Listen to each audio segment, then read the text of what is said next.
నిత్యావసర వస్తువుల్ని ఇవ్వాలి. రేషన్ డిపోల ద్వారా 14 నిత్యావసర వస్తువుల ధరల్ని ఇవ్వాలి. రేషన్ డిపోల ద్వారా సమాఖ్య వర్ధిల్లాలి. ఆంధ్రప్రదేశ్ మహిళా సమాఖ్య పెరిగిన నిత్యావసర వస్తువుల ధరల్ని తగ్గించాలి. పెరిగిన నిత్యావసర వస్తువుల ధరల్ని వర్ధిల్లాలి. భారత కమ్యూనిస్ట్ పార్టీ వర్ధిల్లాలి. భారత కమ్యూనిస్ట్ పార్టీ రేషన్ డిపోల ద్వారా ఇవ్వాలి. 14 రకాల నిత్యావసర వస్తువులు రేషన్ డిపోల ద్వారా తగ్గించాలి.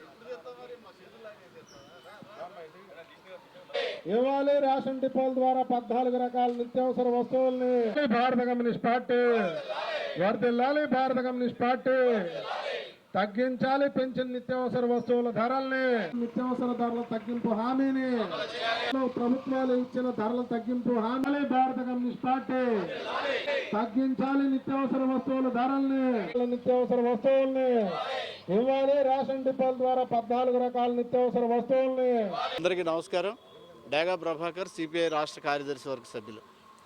ఈరోజు 14 రకాల నిత్యావసర వస్తువులు రేషన్ డిపోల ద్వారా ప్రజలకు అందజేయాలని కమ్యూనిస్ట్ పార్టీ కలెక్టర్ ఆఫీస్ దగ్గర ధర్నా చేస్తూ ఉంది. వారికి ప్రత్యేక అభినందనలు. నిన్నటిదాకా కేరళలో వామపక్ష ప్రభుత్వం నిత్యావసర వస్తువులు 18 రకాలు ప్రజలకు అందించింది. అదే పద్ధతిలో ఆంధ్ర రాష్ట్రంలో 14 వస్తువులు అందించాలని అడుగుతూ ఉన్నాం. ఇవాళ రాష్ట్రం మొత్తం మీద 29,000 రేషన్ షాపులు ఉన్నాయి. అందులో దగ్గరగా 1,48,00,000 కార్డులు ఉన్నాయి. కానీ ఎప్పటిదో ఈ లెక్క పెళ్ళిళ్ళు చేసుకుంటా ఉన్నారు, పెరుగుతూ ఉన్నారు, కానీ కార్డులు పెరగట్లా. ఇవాళ ప్రభుత్వం ఏం చేస్తూ ఉందంటే యాప్ల పేరుతోటి ఈ ఉన్న కార్డుల్ని తగ్గించడం కోసం ప్రయత్నం చేస్తూ ఉంది. దాంతోపాటు 2-3 రకాలు ఇస్తూ ఉన్నారు, అందుకంటే అదనంగా లేదు. ఇంకా ఈ నెల నుంచే ప్రారంభం చేస్తారంట. దగ్గరగా 15 రోజుల పాటు రేషన్ షాపుల్లో రేషన్ ఇవ్వరంట. అంటే 16వ తారీఖు నుంచి 30వ తారీఖు దాకా రేషన్ ఇవ్వరంట. ఇట్లాంటి సిస్టమ్ని కూడా గవర్నమెంట్ అడాప్ట్ చేస్తూ ఉంది. వీటన్నిటినీ కమ్యూనిస్ట్ పార్టీ వ్యతిరేకిస్తూ ఉంది. ఇది ప్రజా ఉద్యమంగా మారాలి భవిష్యత్తులో. ఎందుకంటే రేషన్ కార్డులు ఇవ్వట్లేదు ఒకటి, కార్డుల ద్వారానేమో 2-3 రకాల వస్తువులు ఇస్తున్నారు 2, మూడోదేమో ఉన్న రేషన్ కార్డులేమో ఏరి వేస్తారంట 3. ఇవన్నీ ఉన్నాయి. అందుకోసం కమ్యూనిస్ట్ పార్టీ ప్రజల పక్షాన ఎప్పుడు కష్టాలు వచ్చినా ప్రజలకు దెబ్బలాడుతూ ఉంటుంది. అందులో భాగంగానే ఈ పోరాటం కూడా చేస్తూ ఉన్నాం.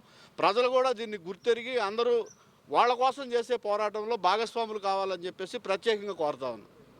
నిత్యావసర ధరల సరుకులు తగ్గించాలని, పెరిగిన ధరలు తగ్గించాలని, అలాగే చౌక డిపోల నుండి 14 రకాల నిత్యావసర సరుకులు అందించాలని మేము ఈ రాష్ట్ర కేంద్ర ప్రభుత్వాలను కోరుతూనే ఉన్నాము.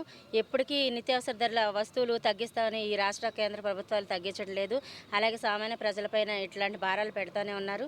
అలాగే ఇప్పుడు మాకు రేషన్ డిపోల నుండి ఈ 14 రకాల నిత్యావసర సరుకులు మాకు అందించాలని ఈ కేంద్ర రాష్ట్ర ప్రభుత్వాలని మేము NFIWగా డిమాండ్ చేస్తూ ఉన్నాం.